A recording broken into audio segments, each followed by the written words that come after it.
नई नई सास बनने जा रही लक्ष्मी को उसके रिश्तेदारों ने अच्छे से समझा दिया था। दीदी देखो, सास बनना आसान नहीं है। कहने को बहू आ जाती है, लेकिन सारे घर में हक ऐसे कर लेगी जैसे तुमने तो इतने साल से घर के लिए कुछ किया ही ना हो। और नहीं तो क्या, मेरी वाली ने तो घर का नक्शा ही चेंज करवा दिया था। कहती है खिड़की यहाँ नहीं वहाँ करो, दरवाजा इस दिशा से खोलो और न जाने क्या क्या। अरे बताओ, 20 साल से क्या मैं गलत खिड़की दरवाजे के साथ रह रही थी? तभी वहाँ बेटी आ जाती है। हाँ माँ, और पक्का भाभी आने के बाद तो मेरा हाल बुरा ही होना है। तुम हर बात पर मुझे इग्नोर करोगी। हे भगवान, इतना सब कुछ होता है बहू के आ जाने पर, मुझे तो पता ही नहीं था।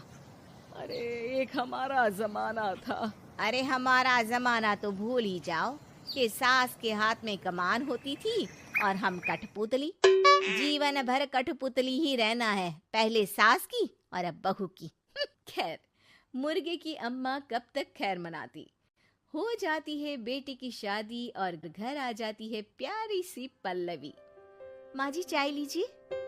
सास जो कि पहले से डरी हुई थी, हाँ हाँ लाओ लाओ, लेकिन चाय पीते ही थू, अरे इसमें किरकिरा सा क्या है? चाय में चीनी तो है ही नहीं। माँ जी वो ये बता रहे थे कि आपको शुगर की बीमारी है, तो मैंने चीनी की जगह गुड़ का पाउडर डाला है, वो शुगर के लिए ठीक रहेगा। सास गुस्से से लाल हो जाती है। अरे नहीं नहीं, मैंने जीवन भर चीनी की ही चाय पी है, तो मैं तो चीनी वाली ही चाय पीऊंगी। तुम आई और मैं नियम बदल दूं? ऐसी सास नहीं हूं मैं, समझी? पल्लवी को समझ में नहीं आता कि सास को हो क्या गया है। अरे माँ जी हुआ क्या है, आप तो भड़क गई। तभी वहाँ ननद आ जाती है। तो आप काम ही ऐसा कर रही है ना भाभी? अरे भाई मैंने क्या किया? शुगर के पेशेंट को चीनी नहीं पीनी चाहिए, तो मैंने चाय में चीनी नहीं डाली। इसमें मुझे तो नहीं लगता कि मैंने कुछ गलत किया। भाभी पहली बात ये कि जबान चलाने की जरूरत नहीं है, क्योंकि हम लोगों को भी बोलना आता है।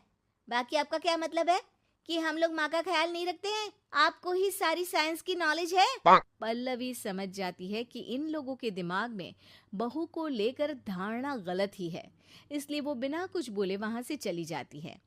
थोड़े दिनों बाद जब पल्लवी ड्राइंग रूम के पर्दे बदल रही थी, पंछी पन्नू उड़ती फिरूं मस्त गगन में, आज मैं आजाद हूँ दुनिया के चमन में।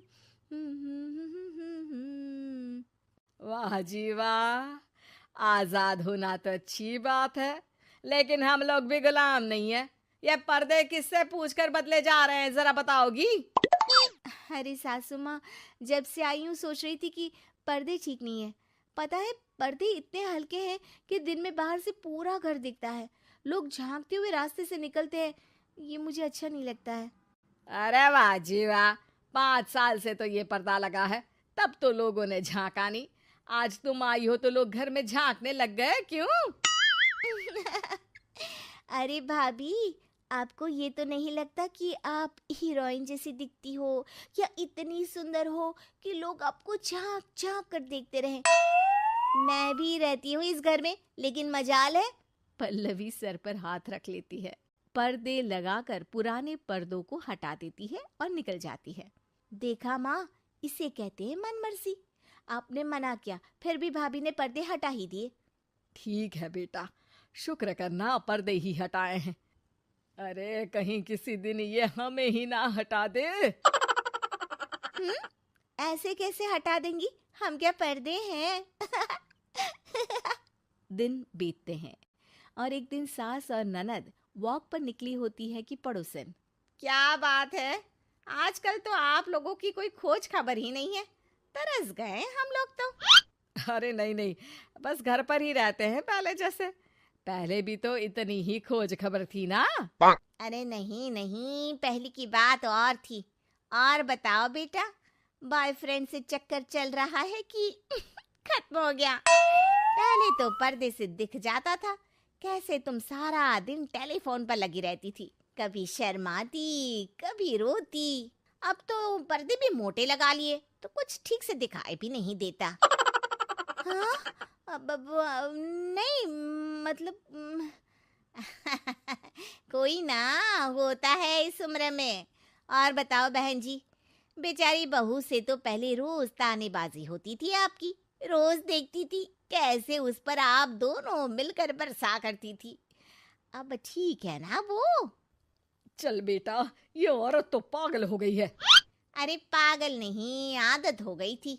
जब मन उबा तो आपकी खिड़की से झांक लिया करती थी, अब कुछ दिखाई नहीं देता तो। सास और ननद घर आती है, जहां बहू पर्दों को बदलने के लिए खड़ी होती है। अरे ये क्या कर रही हो? आपने ही कहा था ना पर्दे बदल देना। अब उस दिन तो उतारे थे, सोचा धो कर लगाऊंगी, आज सूख गए हैं तो लगा देती हूँ। तभी ननद चिल्लाती है, अरे नहीं नहीं भाभी, ठीक है ये पर्दे रहने दो। वो पर्दे कम, सीसीटीवी ज्यादा थे पड़ोसियों के लिए। समझ में आ गया अब आपको? हाँ हाँ, आ गया। अब जरा चाय तो बना कर ला दे। पल्लवी सास को चाय लाकर जैसे ही देती है, चाय पीकर सास झूमने लगती है और जमीन पर गिर जाती है। हाय रे भाभी, क्या मिलाकर पिला दिया माँ को, वो तो गिर ही गई। तभी बेटा डॉक्टर लेकर आता है। चेकअप के बाद डॉक्टर कहते हैं, ओ माय गॉड, इनका तो शुगर लेवल बहुत बढ़ गया है। क्या ये चीनी खाती है? हाँ डॉक्टर साहब, मैंने कई बार इनको चीनी की चाय और मीठा के लिए मना किया, लेकिन ये मानती ही नहीं। माँ को कुछ होगा तो नहीं ना? वो ठीक तो हो जाएंगी ना? अरे बहू की बात नहीं मानती तो क्या बेटी की भी नहीं मानती है ये? बेटा, आप नहीं रोकती अपनी माँ को चीनी की चाय और मीठा खाने से? बेटी क्या बोलती, उसे वो दिन याद आ जाते हैं जब उसने भाभी को इस बात के लिए भला बुरा सुनाया था। डॉक्टर के जाने के बाद, भाभी मुझे माफ कर दो, लोगों के कहने में आकर हम लोगों ने आपसे बहुत बुरा व्यवहार किया, जबकि ससुराल वालों को ये समझना चाहिए कि घर बहू का भी होता है।